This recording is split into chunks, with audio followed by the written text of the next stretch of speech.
Bonjour à tous et bienvenue sur le podcast des établissements médico-sociaux. Je m'appelle Arnaud Chevalier et après avoir été directeur d'EHPAD pendant 8 ans, j'aide les établissements de santé à adopter les meilleures innovations pour simplifier et améliorer leur quotidien. J'ai créé ce podcast pour partager les belles expériences portées par des gens passionnés.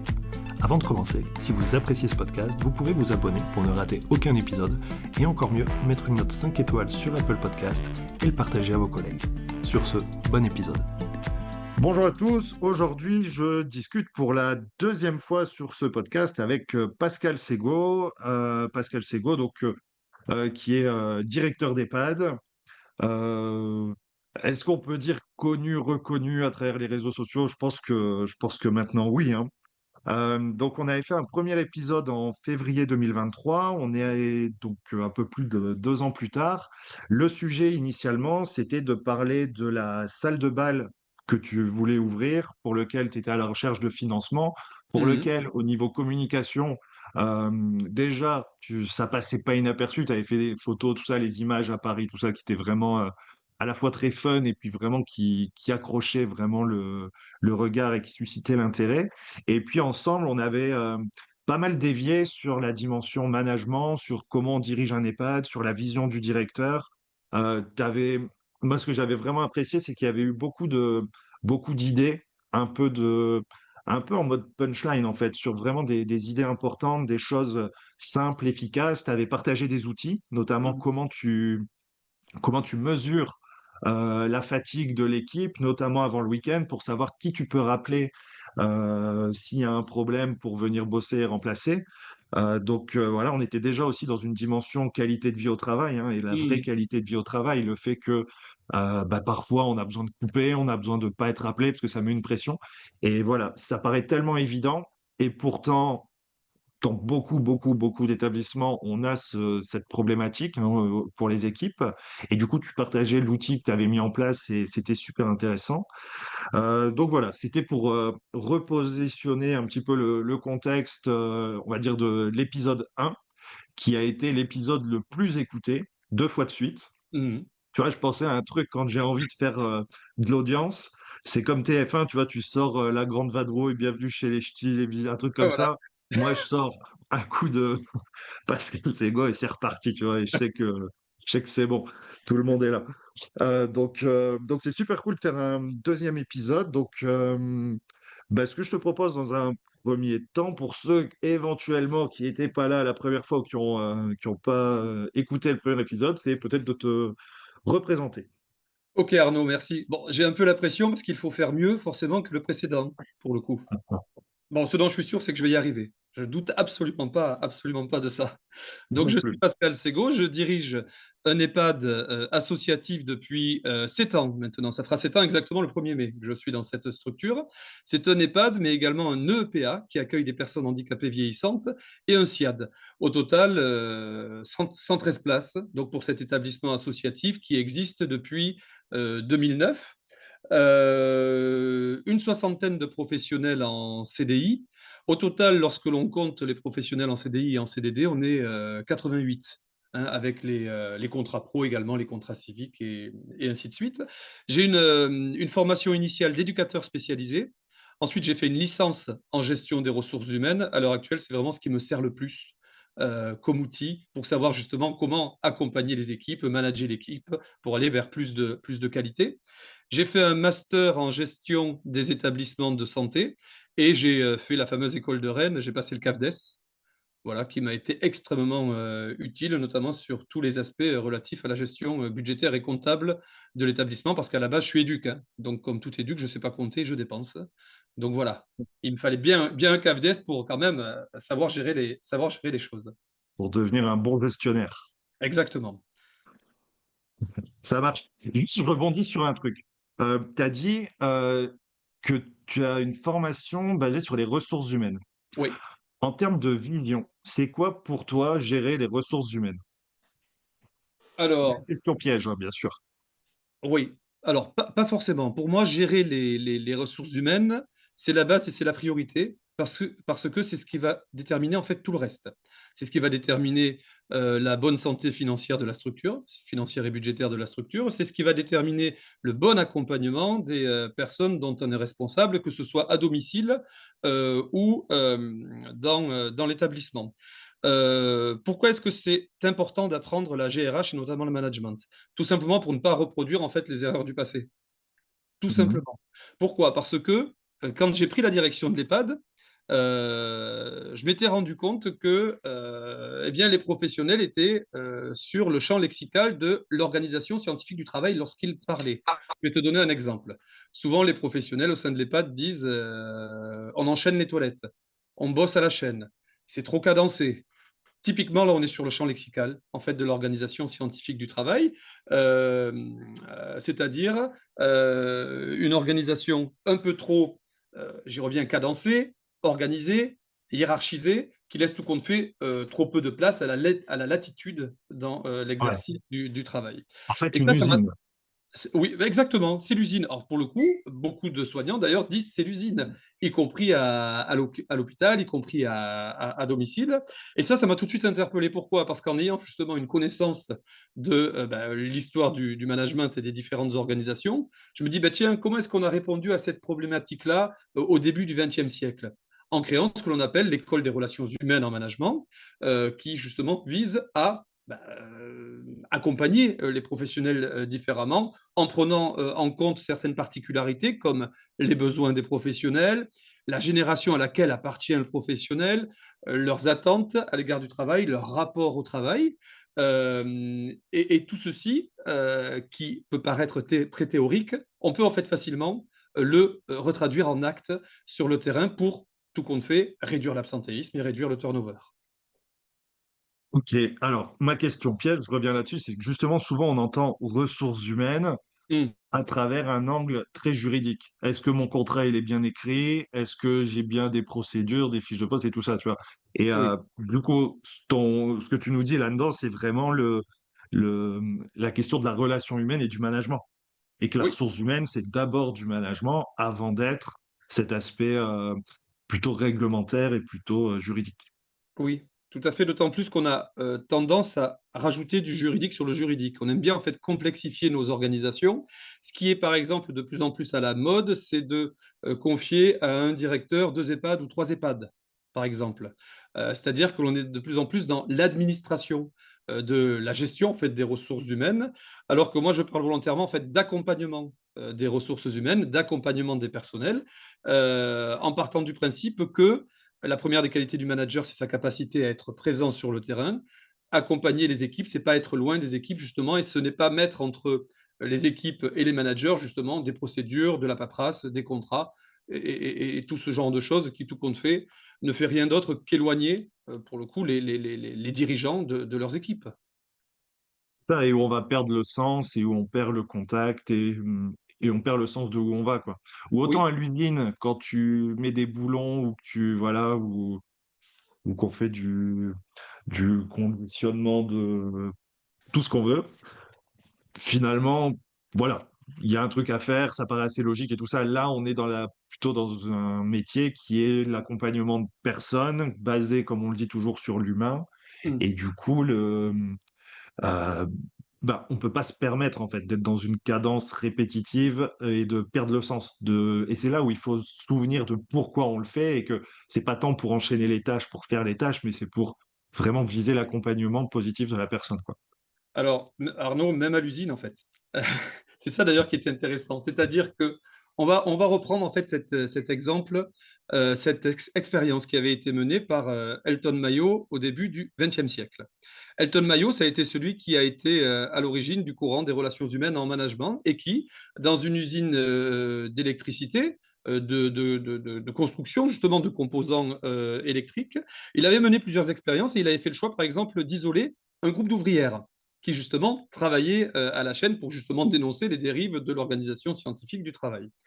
Et il avait fait le choix en fait de changer les conditions de travail de ce groupe d'ouvrières en leur laissant notamment plus de latitude dans l'organisation des pauses. Conséquemment, on s'est rendu compte que ces ouvrières-là prenaient plus de pauses. Elles prenaient plus de pauses. Pourquoi? Parce qu'elles étaient dans un travail très cadencé qui nécessitait tout compte fait de s'arrêter à des moments où elles en avaient besoin et pas à des moments où le dirigeant avait dit c'est là que vous prendrez la pause. Et parallèlement, la productivité de ce groupe d'ouvrières-là avait augmenté. Ce qui, à mon niveau, ne me surprend pas, parce que dès lors que l'on va laisser plus de latitude dans l'exercice du travail, les personnes vont être plus productives. Notre qualité à nous, pour le coup, c'est l'accompagnement des personnes. C'est pas la production de boulons, c'est pas la production d'un certain nombre de choses, c'est la qualité de l'accompagnement. Et plus on laisse de latitude aux professionnels dans l'exercice de leur travail, plus cette qualité-là augmente. On peut le mesurer en mettant en parallèle des enquêtes QVT. Nous, on en fait tous les 2 ans, hein, des enquêtes QVT. C'est un outil extrêmement important pour comprendre comment fonctionne l'équipe. Donc, si on met en parallèle des enquêtes QVT et des enquêtes de satisfaction remplies par les résidents, on se rend compte que lorsque l'une s'améliore, l'autre s'améliore également. Donc notre productivité à nous, c'est la qualité, et elle peut être augmentée en augmentant la latitude dans l'exercice du travail. Ok, alors, il y a, comment du coup, toi, tu gères les pauses? Parce que c'est un Ah, sujet quand même très sensible. Surtout la oui, pause cigarette. ah oui, alors pour moi, c'est pas sensible du tout, je les gère pas. En fait, il y a plein de choses comme ça que je ne gère plus parce que je leur fais totalement confiance aux professionnels. Je ne les gère pas dans le sens où je pars du principe qu'il faut responsabiliser les professionnels, quel que soit le service, hein, d'ailleurs, hein, c'est valable Hmm. ça pour l'intégralité des services de l'établissement. C'est-à-dire que dès lors que le travail est fait et qu'il est bien fait, je n'ai pas à m'intéresser à la façon dont eux vont s'organiser dans ce travail-là. Si certains ont besoin de prendre une pause après chacune de leurs toilettes, ils prennent une pause après chacune de leurs toilettes. Si d'autres ont besoin de ne prendre qu'une seule pause à 10 heures, mais elle va durer un peu plus longtemps avec un café, un croissant et je ne sais pas quoi d'autre, et une clope, ils peuvent en fait totalement le faire. Dès lors que le travail est fait, les personnes peuvent s'organiser telles qu'ils l'entendent. Et il n'y a jamais de débordement, et surtout, depuis cette organisation-là, je n'ai plus aucune plainte sur on n'y arrive pas ou on finit trop tard. C'est-à-dire que chacun fait à son rythme en fonction de, un, son propre rapport au travail, mais deux, de sa propre capacité à tenir une cadence. Très clairement, on peut avoir des personnes qui peuvent enchaîner 3, 4, 5 toilettes sans faire de pause et préférer faire une grosse pause plus tard, alors qu'on va avoir des personnes qui vont être plus fragiles, qui vont avoir des troubles musculo-squelettiques et qui préfèrent s'arrêter de façon beaucoup plus régulière pour justement tenir le rythme. Au total, en s'organisant de cette façon-là, zéro accident du travail chez les CDI et un absentéisme très faible dans la structure. Donc, moi, je suis un peu convaincu de tout ça, mais j'ai quand même quelques, voilà. Je me dis, est-ce qu'il n'y a pas quand même une logique, tu vois, un moment de, ça dépend quand même de la charge de travail.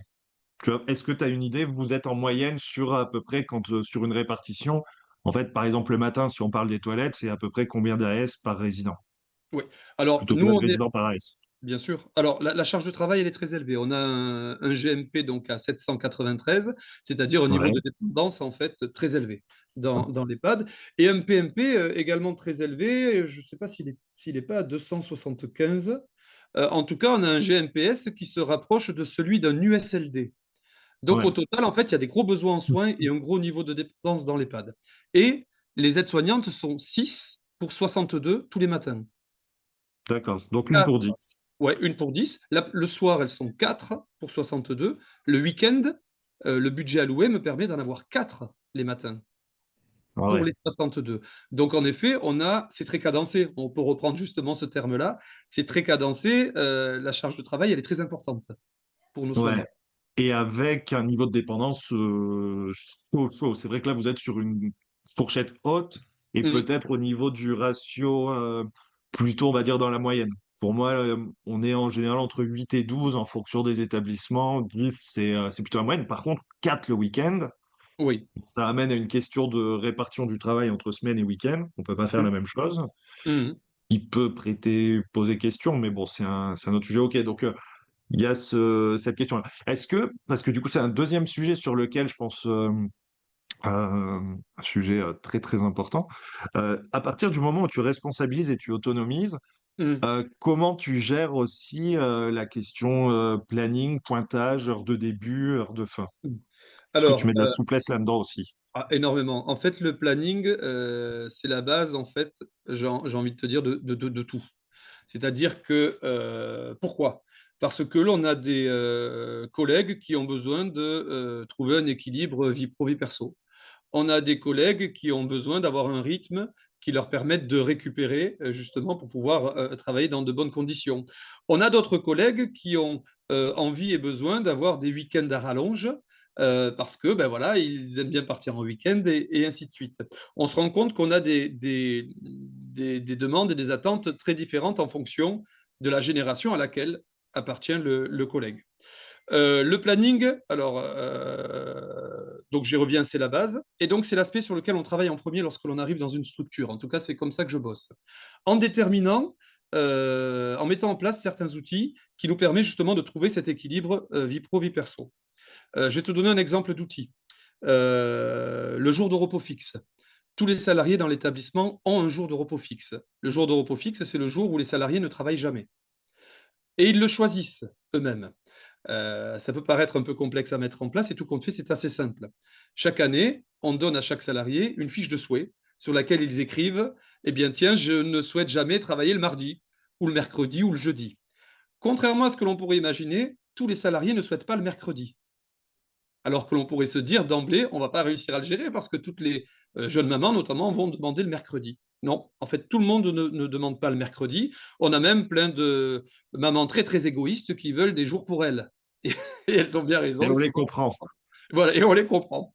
On leur demande également, est-ce que vous préférez travailler plutôt le soir ou le matin? On leur demande également, est-ce que vous préférez travailler en 7 heures, 10 heures ou 12 heures? On récupère en fait l'intégralité de ces choix et c'est sur la base de ces choix-là que l'on fait les plannings. Ça peut paraître D'accord. assez complexe. C'est un travail qui n'est pas simple pour les chefs de service qui doivent faire les plannings, mais tout compte fait, on se rend compte que c'est assez complémentaire. Je vais vous donner un exemple. J'ai des collègues, et notamment les plus jeunes, qui préfèrent travailler en 12 heures pour avoir plus de jours de repos dans la semaine et notamment avoir des gros week-ends. J'ai, à contrario, d'autres collègues qui vont appartenir à la génération X, qui préfèrent en fait faire du 8-75 pour être sur la semaine à 4 jours et ainsi de suite.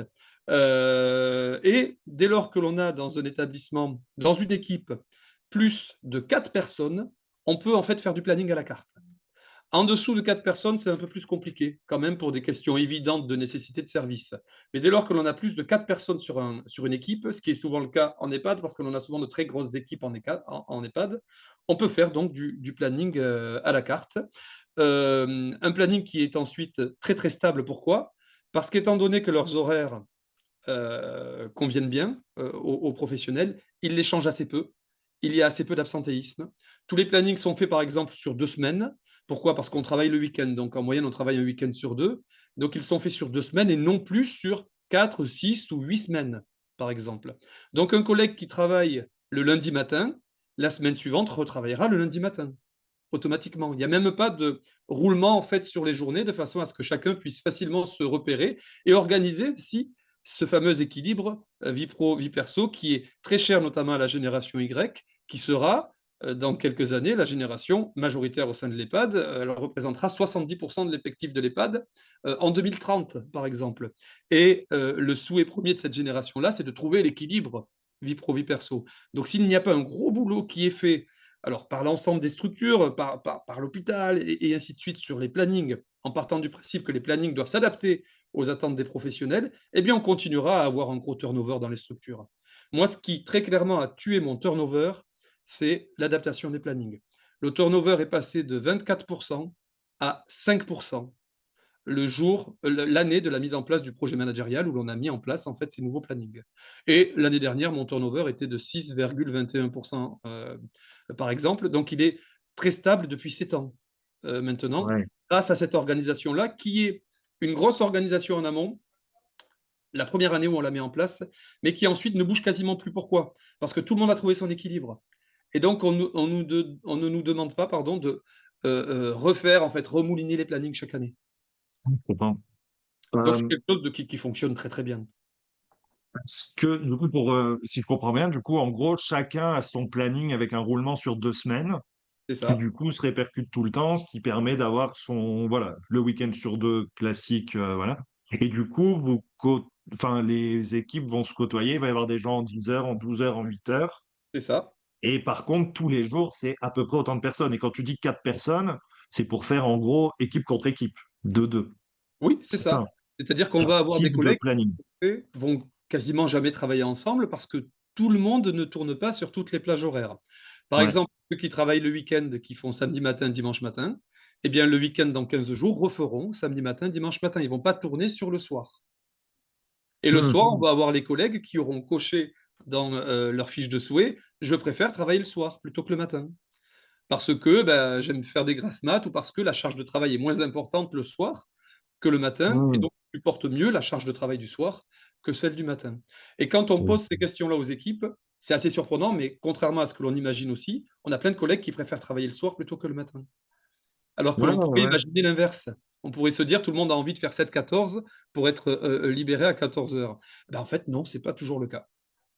Et du coup, il y a un engagement d'à peu près un an où quand tu fais tes demandes, on valide un roulement. Et puis une fois qu'il est lancé, en principe, on ne le change pas, C'est ça. On le hormis valide pour situation l'année. exceptionnelle, mais on va pas refaire les roulements tout le temps, quoi. Exactement. En fait, on le valide pour l'année. Au printemps, là, on est en train de le faire. On re-questionne les professionnels sur le roulement qui démarrera en septembre. On les démarre volontairement en septembre, ces roulements, pour des questions évidentes d'organisation familiale par rapport aux Ouais. rentrées scolaires et ainsi de Ça suite. peut changer en septembre et puis tu as validé l'été, tu as passé l'été. C'est Mm. ça. Et ça change tout compte fait très très peu. Et si ça change, ils sont prévenus grosso modo au mois de mai que leurs horaires changeront en septembre. Donc ils ont quand Mm. même le temps de s'organiser, mais ça change vraiment très très peu. Maintenant que l'on a trouvé cet équilibre avec tout compte fait très peu de turnover, eh bien les collègues eux-mêmes n'ont pas envie, voilà, de changer par exemple leur jour de repos fixe. Ouais, je comprends. Bah ouais, si tu t'es organisé et que tu as mis voilà, ton foot ou tout ce que tu veux, ouais, et c'est super pratique. Bien sûr. Alors la question qu'on me pose souvent, c'est quand vous avez un nouveau collègue qui arrive dans l'équipe, ben, quel planning a-t-il étant donné que les plannings sont déjà mis en place? Eh bien, en fait, ce collègue-là récupère tout simplement le planning de la personne qui est partie et il rentrera dans le circuit en septembre suivant. Ouais, je comprends. Ou un remplaçant, pareil, il remplace une personne et du coup, il prend son cycle. Voilà, exactement. Et du coup, j'imagine qu'à l'embauche, tu t'en parles. Et tu dis, voilà, en gros, vous arrivez sur tel établissement, tel service, tel roulement. En fait, j'en parle dès l'offre d'emploi. C'est ce qui me Ouais. permet d'avoir beaucoup de candidatures sur chaque offre d'emploi. Quand j'indique dans mes offres d'emploi que les personnes vont pouvoir choisir un jour de repos fixe, vont pouvoir choisir de travailler en 7, 10 ou 12 heures, c'est très clairement attractif. Donc, j'ai Mm. aucun poste vacant et à chaque fois que je fais une offre d'emploi, j'ai plusieurs candidatures, j'ai du choix. Alors, pas pléthore, hein, ça va vraiment dépendre des postes. Si je mets en effet une offre d'animateur, je vais recevoir 50 candidatures dessus. Si je mets une offre d'aide-soignant, je vais recevoir 4-5 candidatures. Mais quand 4-5 candidatures, c'est déjà bien plus que ce que l'on recevait il y a quelques années lorsque l'on n'avait pas cette possibilité-là de choisir son temps de travail. Ouais, c'est ça, ça te laisse au moins quand même un petit peu de choix. Oui, tout à fait. J'ai vu que tu avais communiqué il y a quelques semaines justement sur cette approche-là, sur le fait d'avoir pu réduire ton turnover et ton absentéisme, Oui, et que ça t'avait fait économiser beaucoup d'argent, oui, tout à et que fait. tu étais fier. Ah oui, Tu avais noté, ça m'avait fait rire. Il est fier, le garçon, mais il y a de quoi. c'est ça. Bah, je fais un peu mon malin. Après, il ne faut pas que je fasse trop mon malin parce que c'est des équilibres qui sont très fragiles, hein, quand même, hein, les EHPAD. Même si je constate, et j'en parle souvent avec l'équipe de direction, notre équilibre, ça y est, il est plus posé sur du sable. Pourquoi? Parce que toute mon équipe de direction adhère aujourd'hui à ce Hmm. management-là et est formée à ce management-là. Donc, si demain je m'absente de la structure ou même si demain je change de structure, je sais qu'il y a quelque chose de très solide. Pourquoi? Parce que notre projet managérial, il est inscrit dans notre projet d'établissement et l'équipe de direction y est formée. Et donc, Ouais. cette cohérence-là fait que, bah, en effet, je suis fier, non pas de mes résultats, mais je suis fier parce que ça tient, en fait. Hmm. Et ça fait maintenant 7 ans que ça tient. Et ce qui m'épate, c'est qu'on fait encore des économies sur les CDD. Alors, je pensais que l'on allait atteindre un palier. Là, sur les 4 années qui viennent de s'écouler, on a économisé à peu près 293 000 euros sur les CDD. Hmm. Parallèlement, on a augmenté en fait la rémunération de tous les CDI. C'est Euh, cool.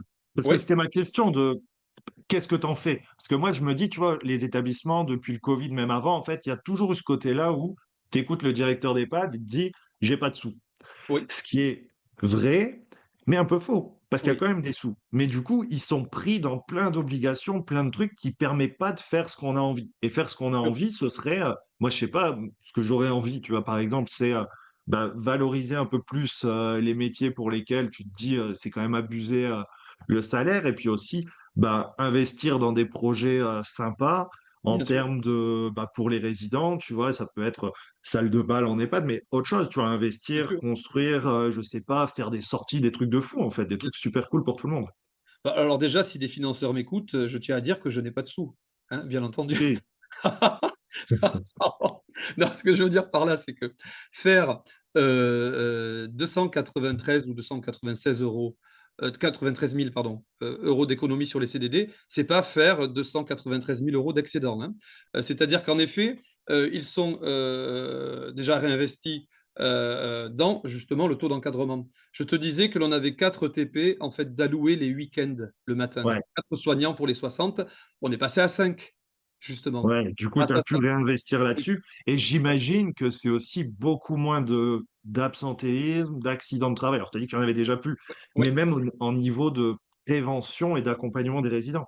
tout En à fait, fait. c'est de l'argent qui, si on parle de retour sur investissement, c'est Mmh. énorme, en fait, Oui, tout à fait. C'est pour la énorme. société. Ça compense tout ce qui n'est pas compensé à l'heure actuelle par, ben, voilà, nos dotations, hein, tout compte fait Mhm. aussi. C'est-à-dire que, bah, je vais finir l'année, à l'équilibre ou, légèrement excédentaire, hein, voilà. Pourquoi? Parce que j'aurais fait, en fait, ces économies majeures. Sans cela, je serais, en déficit comme la grande majorité, en fait, Mhm. de nos EHPAD hein, et de nos SIAD. Ce que je fais aussi, c'est que quand je dis que je réduis le nombre de CDD, ça ne signifie pas que je réduis le nombre de remplacements. Ça signifie en fait que je priorise en fait les CDI sur les CDD, c'est-à-dire qu'avec ce nouveau planning qui permet aux collègues d'être moins fatigués, ils font beaucoup plus d'heures supplémentaires. À leur demande, hein. C'est-à-dire D'accord. que lorsque je vais avoir un besoin de remplacement, tous les CDI reçoivent un mail. Est-ce que certains d'entre vous sont intéressés pour le faire, ce remplacement-là en plus? Et généralement, entre eux, ils se le partagent pour augmenter leur rémunération. Et Mhm. ça, c'est très intéressant parce que j'ai pas d'autre levier pour augmenter la rémunération des salariés. Hein, je suis ben voilà, soumis à un cadre légal, à un cadre conventionnel, c'est la convention collective 66. Je suis dans une grosse association qui ne me permet pas, à juste titre, ben, de donner de la prime à mon endroit si l'on ne peut pas en donner Mhm. ailleurs, par exemple. Ouais, Euh, bien sûr. donc, ma façon à moi d'augmenter leur niveau de rémunération, c'est déjà d'améliorer leurs conditions de travail, parce que les conditions de travail, ça a une valeur. Mais ensuite, c'est de leur permettre de faire des heures supplémentaires. Ouais. Et c'est permis parce qu'ils sont moins fatigués grâce à ce nouveau rythme que l'on a trouvé. Donc, ils font des heures supplémentaires sans forcément être plus fatigués ou plus malades. Donc, c'est Mhm. gagnant-gagnant. Ouais, bien sûr. Et puis c'est triplement gagnant, tu vois, parce que moi je me dis toujours, tu prends un CDD, quelqu'un qui arrive et tout ça, en fait, Mmh, il pourra pas être bon parce mmh, qu'il n'a pas toute l'expérience, la connaissance du fonctionnement des personnes, tu vois. C'est juste la question de quand tu rentres, quand tu vas voir une personne, bah, en fait, est-ce que tu la connais, est-ce que tu connais ses habitudes et mmh. tout ça? Quelqu'un qui arrive peut pas connaître. Tandis que si c'est quelqu'un de l'équipe qui revient une journée en plus, il y a aussi une qualité d'accompagnement qui est bien meilleure. Bien sûr, c'est pas comparable. C'est pour ça, nous, que l'on a totalement arrêté l'intérim, hein. On a, Hmm. 0 € d'intérim dans l'établissement depuis, 4 ans maintenant à peu près. On a sacrément gagné en qualité de l'accompagnement, parce que même nos CDD qui font partie d'un pool de remplacement, ce sont des personnes qui ont envie de venir en CDI. Pourquoi? Parce que l'on a réussi à rendre le CDI plus attractif que le CDD. Alors là aussi, avec des petits Ça, outils, c'est une ah, grande question, ça, parce ah oui. que comment on fait? Ah oui, alors nous, on a mis en place quelques outils assez sympas, quelques principes assez sympas, notamment au niveau du SIAD. Pourquoi? Parce que le SIAD avait, il y a 2 ans de ça, encore 2 postes vacants. Mais c'était des postes qui étaient occupés par des CDI, des CDD, qui gagnaient plus parce qu'ils étaient justement en CDD, et ils gagnaient surtout plus en souplesse parce qu'ils pouvaient pousser leurs congés et ainsi de suite lorsqu'ils le souhaitaient. Et ils avaient bien raison hein, de faire ainsi. C'est pas une critique en soi, c'est notre système qui permet ça. Aujourd'hui, nous, seuls les CDI peuvent faire des heures supplémentaires, par exemple. Les CDD ne peuvent pas en faire. C'est interdit pour les CDI, les CDD. Seuls les CDI travaillent les dimanches. Seuls les CDI travaillent les jours fériés. Pourquoi? Parce que c'est mieux payé et c'est récupéré. Et les CDI ont les plages horaires les plus intéressantes et les plus avantageuses.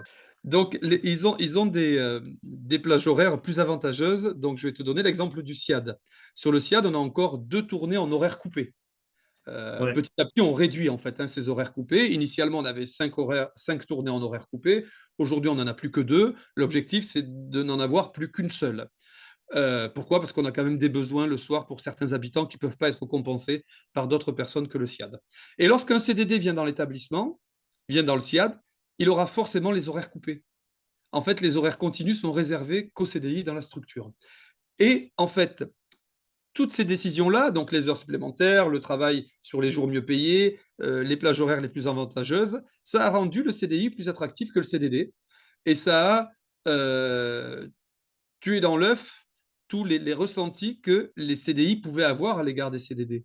J'avais même des collègues en CDI qui avaient démissionné pour être également en CDD, parce qu'ils pensaient, et ils avaient raison d'ailleurs, que c'était plus avantageux dès lors que leur rémunération était augmentée, et dès lors qu'ils pouvaient faire le choix de ne pas bosser en juillet et en août, par exemple, et revenir en septembre. Et en septembre, on leur ouvrait à nouveau grand nos bras parce que l'on avait des besoins, pour le coup, en remplacement. On ne pouvait pas s'en passer de ces collègues-là. On a totalement inversé la tendance là sur les 2 dernières années, grâce justement à ces dispositions.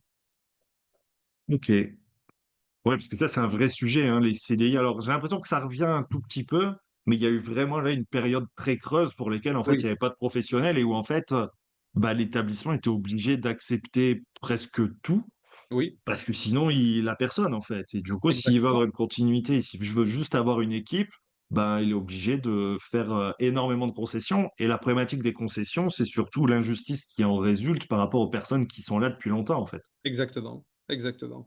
Bah, c'est ce qui constitue principalement aussi le turnover, en fait, ce sentiment d'injustice aussi, Bah oui. très, Parce que très comme ça, tu dis, bah clairement. ok, je vais aller faire le CDD ailleurs, en fait, c'est plus simple. Oui, oui, oui, tout à fait, tout à fait.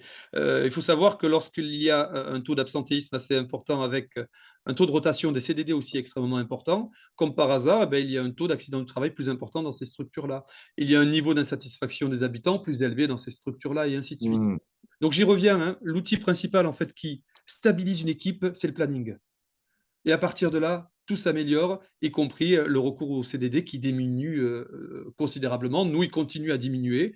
Pour le coup, j'ai même lancé un défi au chef de service. Je leur ai dit, on est extrêmement bas, on va essayer d'être encore plus bas cette année. Je ne sais pas comment, parce que je pense qu'à un moment donné, on atteindra quand même Ouais, bien sûr. un seuil. Mais néanmoins, ça m'a très agréablement surpris le fait de constater que l'on continue encore à diminuer, alors que je pensais que l'on avait atteint un Hmm. niveau voilà, extrêmement faible de CDD. Mais non, on a encore de la marge à ce niveau-là. Est-ce que depuis 2 ans, tu as évolué dans la manière de voir les choses, dans ta perception du métier, des besoins, de l'évolution, de la transformation des EHPAD? Est-ce que là, récemment, ces derniers mois, t'as évolué sur certains sujets? Euh, je ne sais pas si j'ai évolué sur certains sujets. Ce dont je suis sûr, c'est que les EHPAD souffrent cruellement d'un manque de moyens. Hein, c'est structurel, que ce n'est pas compensé, que je tente de le compenser par un management qui s'appuie sur des théories hein, dont on vient de parler, mais que cet équilibre-là, il est très fragile. Et je n'ai pas l'impression qu'il y ait une prise de conscience de nos politiques à ce niveau-là. Absolument pas. Malgré hein, les différentes sollicitations, voilà, les démarches de l'interfédéral PA, de tout ce que fait la FNADEPA, l'UNIOPS, l'URIOPS, voilà, malgré ce travail monumental qui est fait par toutes les personnes qui nous représentent, il n'y a vraiment pas de prise de conscience Hmm. politique des besoins de nos structures. Et je crains même en fait que les pas de bashing ne reviennent. Ça s'est un peu calmé là sur les 2 dernières années, mais je vois régulièrement des posts qui dérapent sur LinkedIn et ça me désole totalement. L'aspect sur lequel j'ai quand même progressé, évolué, c'est sur le fait que qu'il n'y a pas de salarié qui ne peut pas être responsabilisé et monté en compétences. Je m'explique. Je me rends compte en fait que nos salariés au sein de l'EHPAD ont tous un niveau de compétence supérieur en fait à la fonction qu'ils occupent. Et je ne le pensais pas forcément en arrivant. Hein. au sein d'un EHPAD. Pourquoi? Parce que j'avais travaillé jusqu'alors en maison d'accueil spécialisée, j'avais travaillé jusqu'alors en maison d'enfants à caractère social, où l'on avait globalement des niveaux de qualification plus élevés. Et je pensais pour le coup qu'il allait être plus facile pour moi dans ces structures-là de laisser les gens travailler tels qu'ils l'entendent, plus qu'au sein de l'EHPAD. Je pensais en fait qu'au sein de l'EHPAD, il allait y avoir un besoin de driver beaucoup plus important. Euh, c'est vrai, en premier lieu, c'est-à-dire qu'il y a ce besoin de driver plus important parce que les professionnels des EHPAD, majoritairement, sont dans des structures très hiérarchisées où on ne leur a jamais appris à bosser différemment. Et dès lors que l'on met moins de hiérarchie, dès lors que le management est plus horizontal, on révèle en fait toutes les compétences en fait des professionnels des EHPAD. Et contrairement à ce que l'on imagine, les salariés des EHPAD n'ont pas tant besoin que ça d'être drivés, tout compte fait. Résultat, eh bien, tous les professionnels, nous, de l'EHPAD, montent en compétences par le biais de formation et ainsi de suite. Je vais te donner un exemple qui est pour moi, voilà, qui est pour moi très, très intéressant. C'est une collègue ASH qui est aujourd'hui infirmière dans l'EHPAD. Mm. Formation totalement payée par l'EHPAD. Ça a coûté Ouais, 100 000 c'est euros top. à l'EHPAD.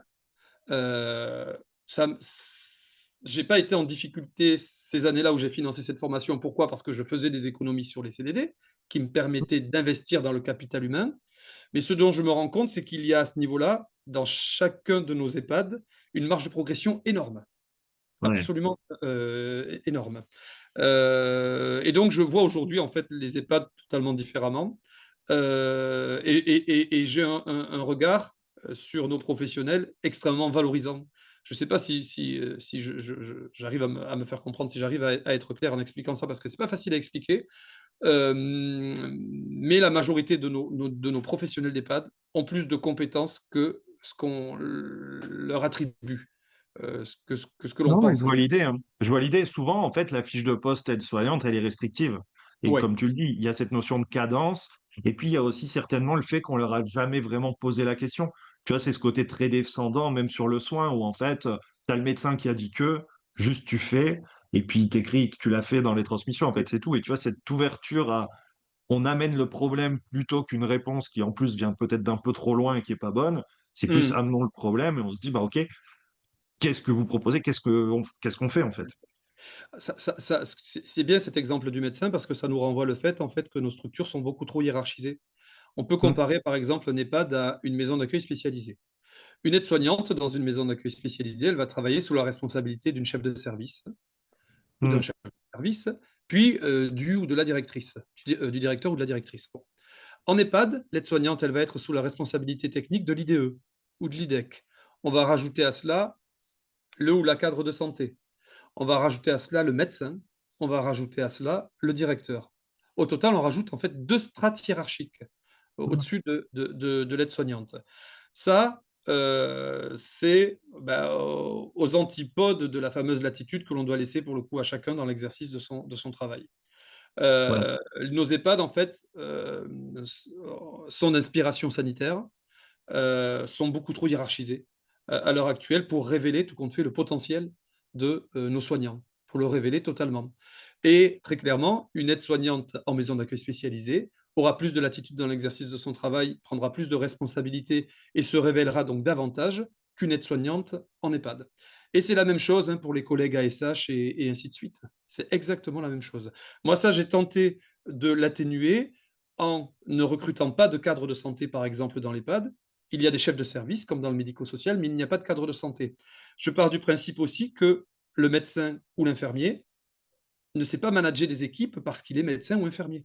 Donc, ils n'ont chez moi aucune responsabilité managériale parce qu'ils n'ont pas de compétences managériales, selon moi. Selon moi, pour être manager, il faut être formé au management. Ouais. Voilà. Alors, ouais, c'est ça, ou au moins accompagner. Parce que tu vois, ça amène une question. Moi, je suis vraiment aussi peut-être sensibilisé à ça sur la question plutôt du management, mais envers l'infirmier. Et c'est vrai que tu vois, en EHPAD, on dit à l'infirmière, en fait, bah, tu es responsable de l'équipe aide-soignante parce qu'il travaille en délégation. Oui, Mais du coup, ça implique énormément de management. tout à Et tu fait. vois, j'ai eu l'opportunité, c'était vraiment passionnant d'accompagner là des infirmières justement sur ce sujet-là. Et Mmh. on se rend compte qu'elles sont mais en difficulté parce que tu te Exactement. retrouves avec une équipe. de 20 personnes. Donc en fait, tu as un contre 20. En Mm, plus, elles ont 20 ans d'ancienneté en plus. mm, Tu vois, donc en fait, tu as un rapport de force qui est complètement déséquilibré. En plus, l'infirmière, d'un point de vue poids hiérarchique, elle n'a pas grand-chose. mm. Et du coup, elle va dire un truc, elle va se faire mais envoyer promener bien comme il faut. Et du coup, bah à la fin, elle dit plus. J'ai croisé des infirmières qui disaient, bon, en fait, moi, si je dois leur dire quelque chose, en fait, je leur dis plus, je le fais. Parce Bien sûr. que c'est Mm. plus simple, ça va plus vite. Et c'est pas bon dans la durée. En fait, ça peut pas marcher comme ça. Et en plus, ça crée un clivage et tout ça. Et c'est vrai qu'il y a un très, très gros sujet là-dessus. Et en plus, tu vois, je reviens sur ce que tu dis qui est super intéressant. Et ça, je l'avais pas vu comme ça. Mais c'est vrai que du coup, le fait d'avoir plein de personnes qui potentiellement peuvent être amenées à un moment à prendre une décision dans l'EHPAD, bah, c'est aussi que du coup, tu as plein de sons de cloche. Et que du Mm. coup, tu es l'aide-soignante. Alors, du coup, tu vas pouvoir en jouer en fait. Si tu as envie de telle réponse, tu vas voir le directeur. Si tu as envie d'autres réponses, tu vas voir le médecin, ou tu vas voir la cadre, ou Oui, tu oui, vas voir les infirmières. Et du coup, c'est un bordel sans nom. bien sûr. D'où l'importance de former les infirmiers et les infirmières au management. Ouais. Et j'irai Ouais, non, même mais plus loin. D'où l'importance. Alors nous, on le fait, hein, pour le coup, hein, dans l'établissement, c'est-à-dire que tous ceux qui sont en poste de coordination sont formés au management. Mais je vais même plus loin que ça. L'ensemble en fait des professionnels sont formés au management. C'est-à-dire que l'on a mis en place tous les mois des groupes de dynamique d'équipe, c'est du co-développement, hein, où hmm, l'on développe en fait les compétences managériales de chacun. Pourquoi?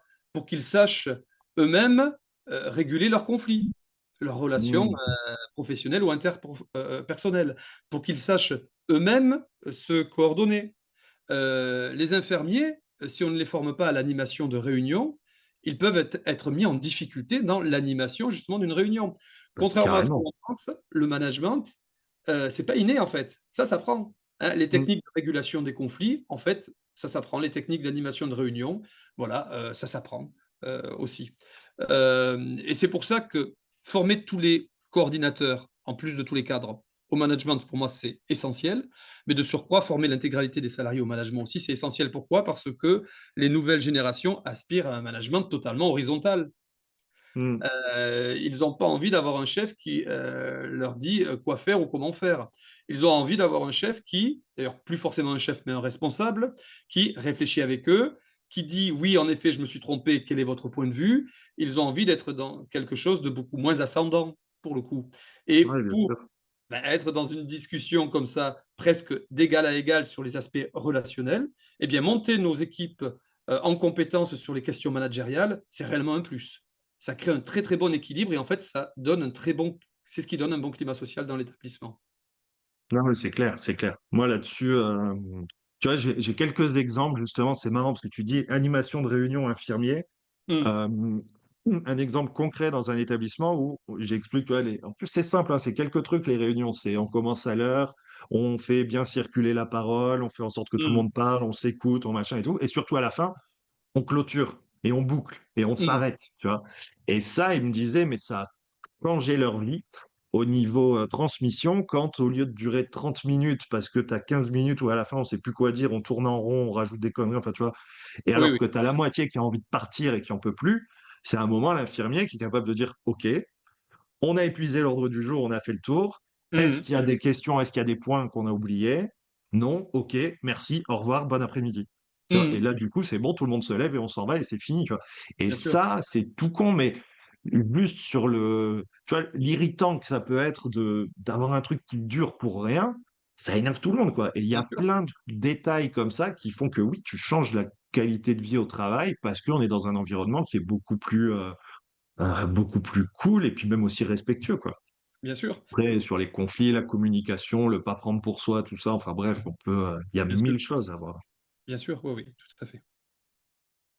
Euh, alors, pour peut-être conclure, mais un peu avant, du coup, la dernière fois, on avait parlé de la salle de bal.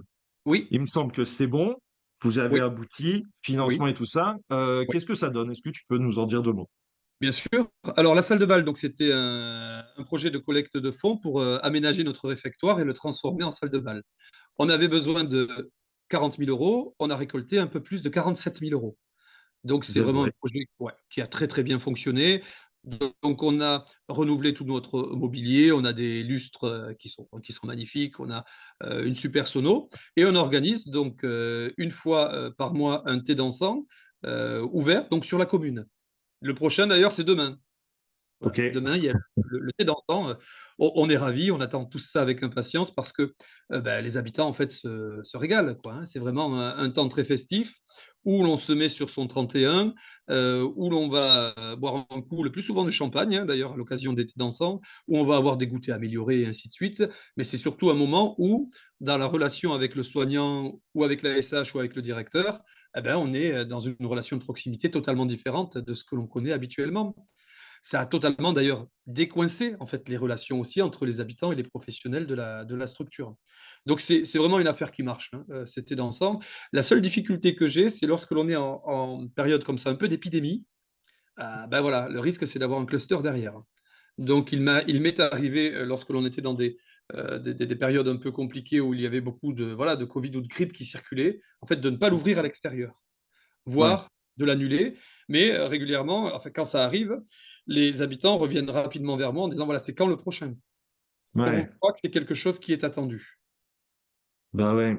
Non, c'est top. Et autre point, du coup, tu disais, on a juste un tout petit peu avant parlé de la communication. Alors, c'est vrai que bah, tu as eu, c'est énorme en dons, hein, parce qu'on sait que les dons, c'est pas facile. Tout ça, je pense que c'est lié, à un projet qui est cool, qui a du sens, mais surtout qui est bien amené, bien communiqué.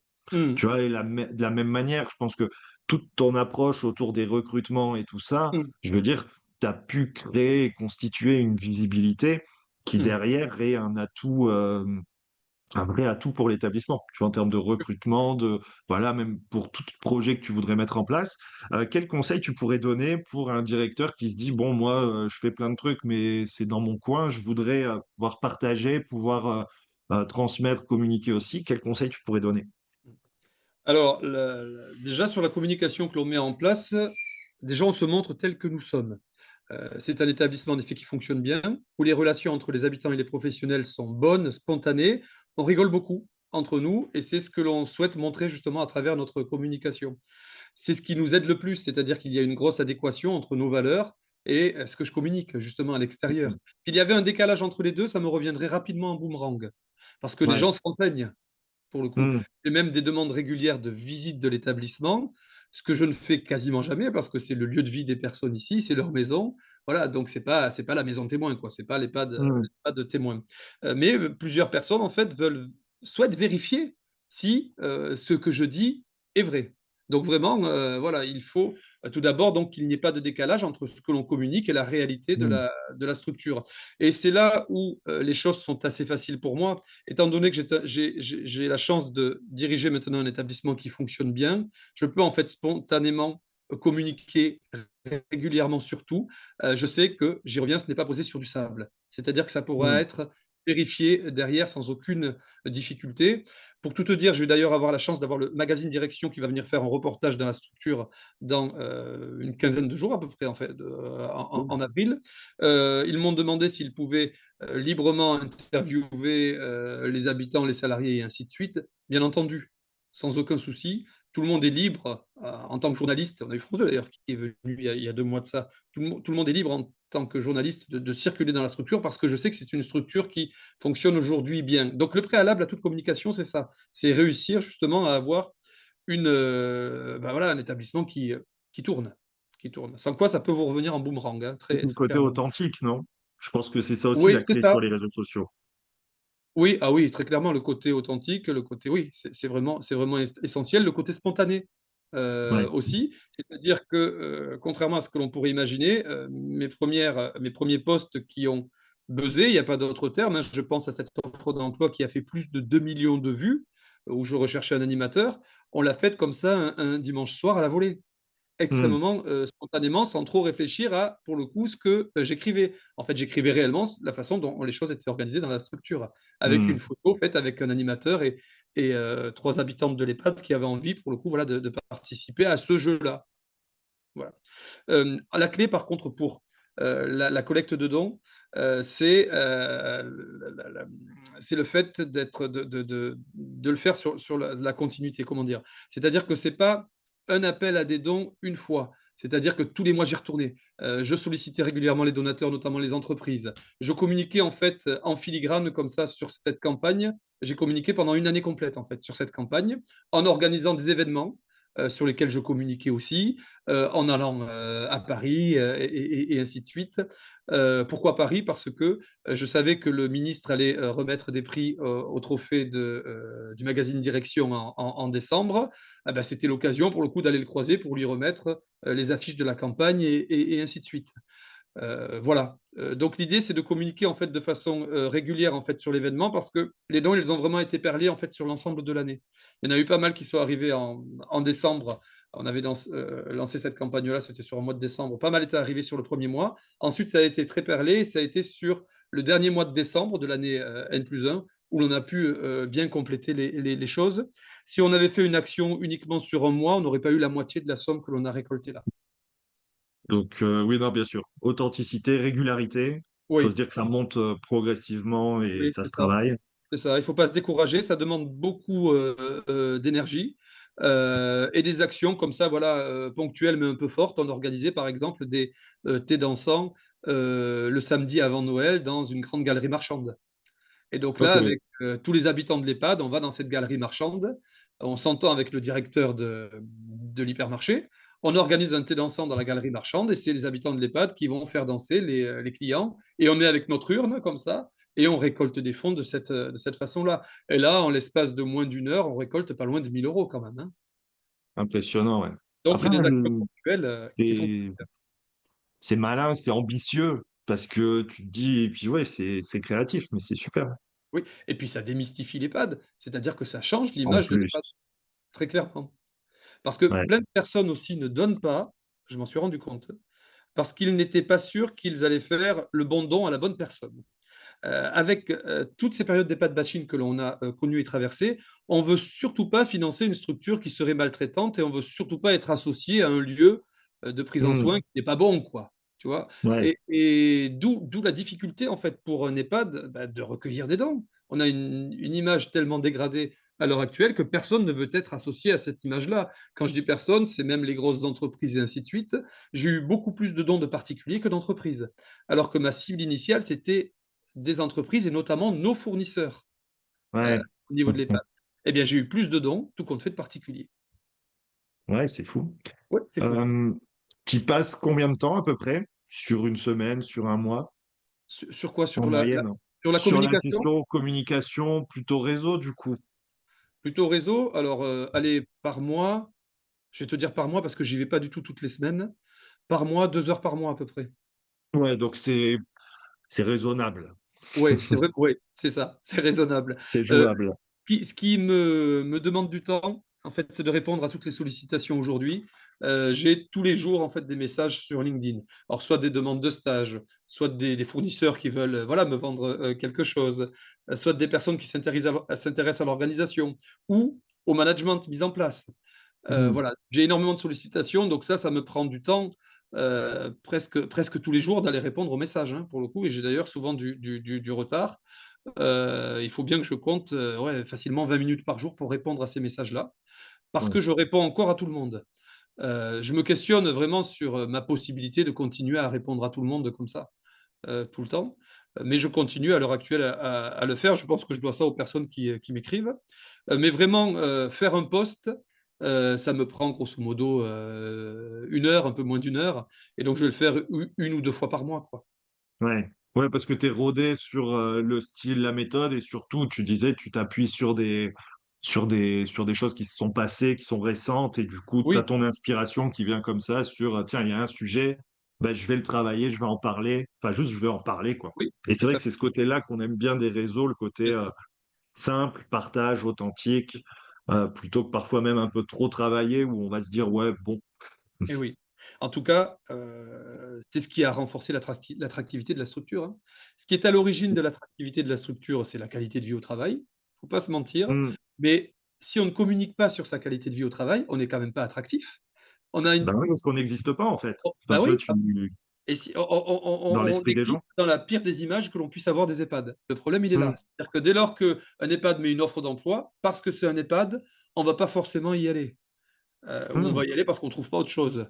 D'où la nécessité de communiquer sur ce que l'on fait de bien pour être attractif. Ouais, non, Et c'est les réseaux clair. sociaux, c'est idéal, hein, pour ça. Moi, je trouve ça pour le coup très très très très chouette. J'ai recruté des infirmiers par le biais des réseaux sociaux. Là, un des infirmiers actuellement présent dans la structure, qui est absolument super, il est là depuis maintenant à peu près 3-4 ans. C'est suite à une offre d'emploi que j'avais mise sur Hmm. LinkedIn. Voilà, et il avait été pour le coup à la fois surpris et attiré par les conditions de travail au sein de l'EHPAD, alors qu'il travaillait dans un autre EHPAD, hein, Ouais. d'ores et déjà. Donc c'était quelqu'un qui avait envie de bosser en EHPAD, mais qui cherchait un EHPAD où il allait pouvoir trouver comme ça cet équilibre vie pro, vie perso. C'est un collègue qui a aujourd'hui 59 ans et qui avait très clairement besoin que l'on adapte aussi le planning à ce qu'il avait envie de faire à côté, quoi. Voilà. Hmm. Et quand il a en effet vu, c'était une offre d'emploi que l'on avait postée il y a peut-être 3 ans, sur laquelle en fait on voit une habitante de l'EHPAD déguisée en infirmière. Eh ben Hmm. voilà, ça lui avait déjà dit quelque chose de l'ambiance de la structure. Ouais, tu te Et ça, dis, ça lui a on va se marrer, hein. Et c'est vrai que tu vois, moi, c'est un sujet sur lequel je reviens aussi souvent, c'est que finalement, quand tu te mets du côté de la personne qui va être recrutée, tu vois, quelqu'un qui est en recherche d'un emploi, en fait, c'est quoi le pire? Tu te dis, c'est de tomber, c'est en fait le plus stressant, notamment pour le premier jour, c'est de se dire, mais chez qui je vais tomber, avec qui je vais oui, tomber, est-ce qu'ils sont sympas, est-ce que ça va bien se passer, tout ça, et pas tant sur le travail, mais plutôt sur le relationnel avec les gens. oui, Et oui, j'aime bien à travers ça le fait de d'avoir cette petite mise en scène et tout ça, mais d'être capable de se dire, bah en fait, ici, je vois qui travaille et ils ont l'air plutôt cool, c'est et du ça. coup, bah c'est ultra rassurant. Oui, tout à fait. C'est en fait c'est le climat social. Et Le tu climat vois du social, il est climat très social, ouais. important. Ouais. La communication sur le climat social, c'est attractif. Si le Ouais, climat c'est ça. social est bon, Et bien sûr. surtout si c'est fait avec les gens, Oui, tu vois, avec l'équipe. Et pas que le directeur qui incarne, parce que tu te dis, ok, mais est-ce qu'il est-ce qu'il dit la vérité? Tu vois, mais oui, quand tu vois que exactement. c'est l'équipe qui partage en plus, tu te dis, bon, bah là, en fait, peut toujours Bien, être sceptique et il faut aller voir, et voilà, mais quand même, c'est ultra rassurant, quoi. Et bien sûr. j'imagine Oui, pour les familles, tout ça.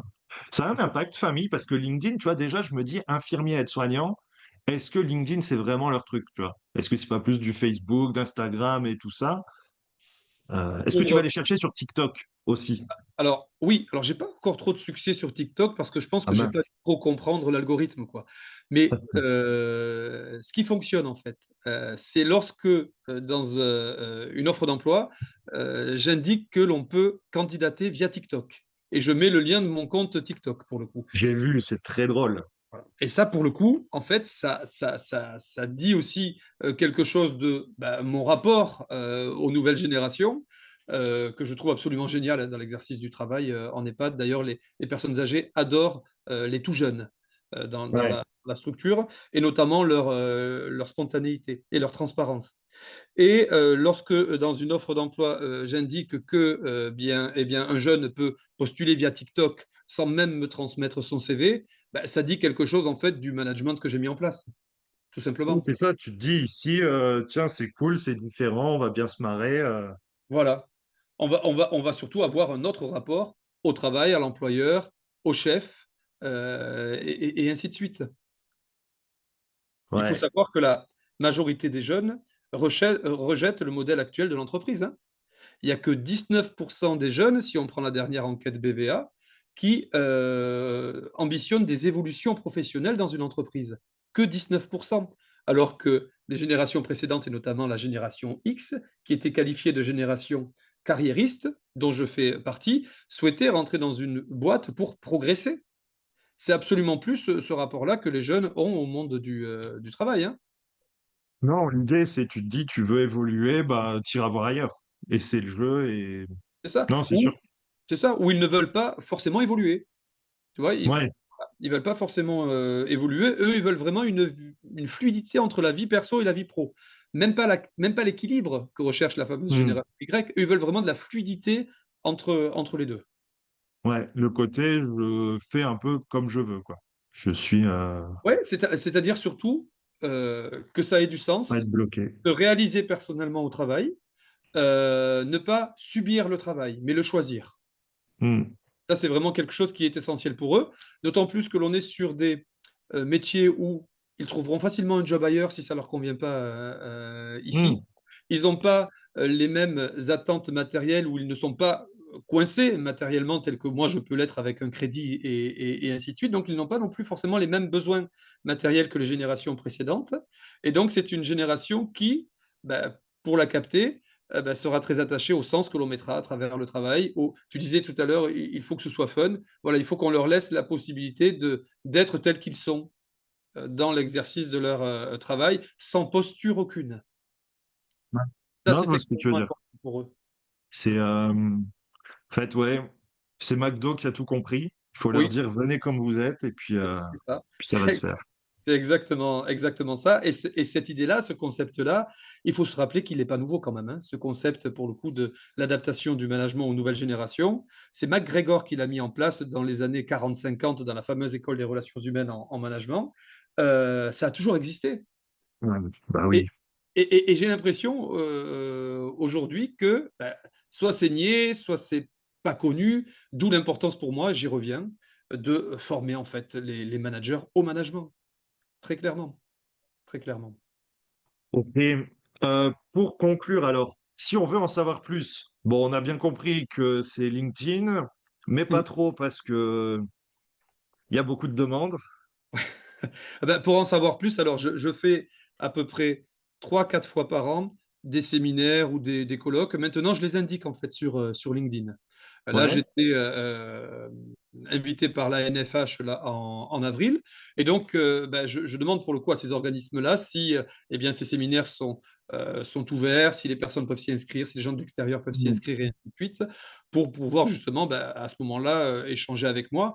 Je serai par exemple aux assises des EHPAD en septembre, non pas pour y intervenir, mais tout simplement pour y assister. Et là, c'est vraiment l'occasion pour moi voilà, de prendre le temps de discuter avec des personnes qui souhaitent me rencontrer et parler plus précisément de l'ensemble des actions que l'on a mises en place. Moi, je dis souvent les outils. On a une vingtaine d'outils qui ont été mis en place qui m'ont permis de réduire le turnover ou le management. J'interviens aussi dans des formations. CAFDES pour le coup, Mm. ou Master 2, mais principalement à Montpellier. Là aussi, j'aimerais bien en fait que ces organismes de formation ouvrent à chaque fois quelques places aux gens qui me sollicitent et qui aimeraient bien voilà, parler avec moi et échanger. Mais au-delà de ça, c'est quand même déjà pas mal, mais au-delà de ça, c'est vrai que j'ai peu de temps parce que bah, j'ai l'EHPAD à temps plein, plus le EPA, plus le SIAD. Et comme je le dis souvent au chef de service, la première des qualités de manager, c'est sa capacité à être présent sur le terrain. Donc, je ne Et peux pas oui. faire autrement qu'être présent sur le terrain non plus. Et donc, voilà, c'est pour ça d'ailleurs que merci de m'avoir donné l'occasion de m'exprimer à nouveau dans ton podcast parce que je sais que certaines voilà, personnes seront intéressées par mes propos et par notre échange. Mais voilà, j'aurais du mal à faire plus que ça dans l'état actuel des choses. Bah oui. Super. Bon, en tout cas, merci encore à toi pour ce temps et puis pour aussi le partage très, très ouvert et complet et transparent de tout ce que tu peux faire, quoi. Et d'être vraiment dans cette logique de partage, c'est super cool.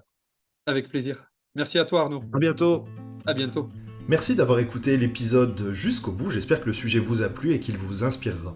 Pour m'aider à faire connaître le podcast, abonnez-vous sur votre plateforme d'écoute préférée ou notez-le et partagez-le sur vos réseaux sociaux.